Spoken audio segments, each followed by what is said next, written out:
মন্দির সোপান তলে কত প্রাণ গেল বলিদান আছে অশ্রু জলে। আপনারা জানেন বর্তমানে আমাদের সাম্প্রতিক সময়ে দেশের যে পরিস্থিতি সেটা খুবই শঙ্কিত অবস্থা, আমাদের প্রত্যেকটা মানুষের জন্য খুবই শঙ্কাজনক। আমরা ঘর থেকে বেরোতে ভয় পাচ্ছি, আমরা সন্ধ্যার পর একটা টিউশন করতে যেতে, একটা বিশ্ববিদ্যালয় থেকে পড়াশোনা করে বাসায় ফিরতে ভয় পাচ্ছি। একটা দেশের অর্ধেক জনগোষ্ঠী 8 কোটি নারীকে আপনারা বাসায় রেখে কি সামনে এগিয়ে যেতে পারবেন? সেই জিনিসটা কি আপনারা নিশ্চিত করতে পারছেন? এই দেশের শ্রমিক যারা পোশাক শ্রমিক, যারা গার্মেন্টসে কাজ করছেন, তারা নারী। এই দেশের জিরিমি মারছে নারীদের কারণে, কিন্তু আপনারা নারীদের কোনো নিরাপত্তা নিশ্চিত করতে পারছেন না। আমরা স্বাভাবিক মৃত্যুর গ্যারান্টি চাচ্ছি, আমরা স্বাভাবিকভাবে জীবিকা নির্বাহ করতে চাচ্ছি, রাস্তায় চলাচল করতে চাচ্ছি। এই চাহিদা কি আমাদের অনেক বেশি? আমরা কি আপনাদের থেকে বেশি চাচ্ছি? একটা সরকার একটা মানুষের মৌলিক অধিকার যদি না দিতে পারে, তাহলে এই সরকারের আমাদের দরকার নাই, এই প্রশাসনের আমাদের দরকার নাই।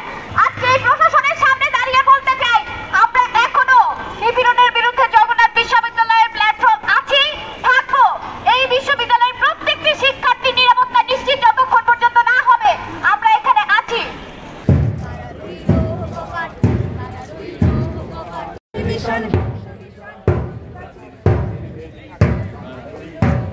একদিন আগে আমাদের স্বরাষ্ট্র উপদেষ্টা তিনি প্রেস কনফারেন্সে এসে বললেন যে এগুলো ছোটখাটো ঘটনা, এগুলো সবসময় ঘটতে থাকে।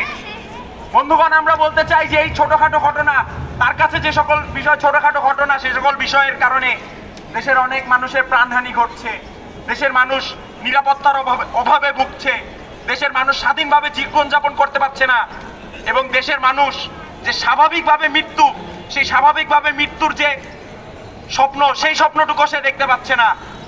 আমরা আমাদের এই সরকারের কাছে আমাদের জীবনের নিরাপত্তা চাই, এবং আমি সকলকে আহ্বান করব এই দেশে বিরাজমান যে রাহাজানি, এই রাহাজানির বিরুদ্ধে দাঁড়ানোর জন্য, এই রাহাজানির বিরুদ্ধে তাদের কণ্ঠ উঁচা করার জন্য।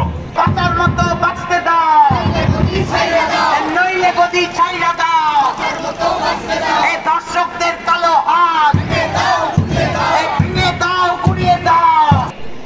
ব্যর্থ স্বরাষ্ট্র উপদেষ্টা, ব্যর্থ আজকে সাধারণ মানুষের যে নিরাপত্তা, সেই নিরাপত্তা দিতে ব্যর্থ। আজকে আমরা রাস্তায় দিনে দুপুরে রাতে কখনোই নিরাপদ বোধ করছি না আর চলাফেরা করতে। বন্ধুগণ, আপনারা দেখেছেন একের পর এক ধর্ষণের ঘটনা ঘটছে, ছিনতাই ঘটনা ঘটছে, আক্রমণ আমরা দেখতে পাচ্ছি সোশ্যাল মিডিয়া, গণমাধ্যমগুলোতে। আমরা বলতে চাই, আমরা নারীর নিরাপত্তা চাই, আমরা পুরুষের নিরাপত্তা চাই, আমরা মানুষের নিরাপত্তা চাই। এই সরকার মানুষের নিরাপত্তা দিতে ব্যর্থ হচ্ছে, ফলে আমাদেরকে আওয়াজ তুলতে হবে। আমি যদি কথা না বলি তাহলে অন্যায়কারীরা প্রশ্রয় পাবে, সেই জন্য আমরা দাঁড়াই। বুকে জাগালো আশা, বুকে জাগালো আশা, যারা বুকে জাগালো আশা,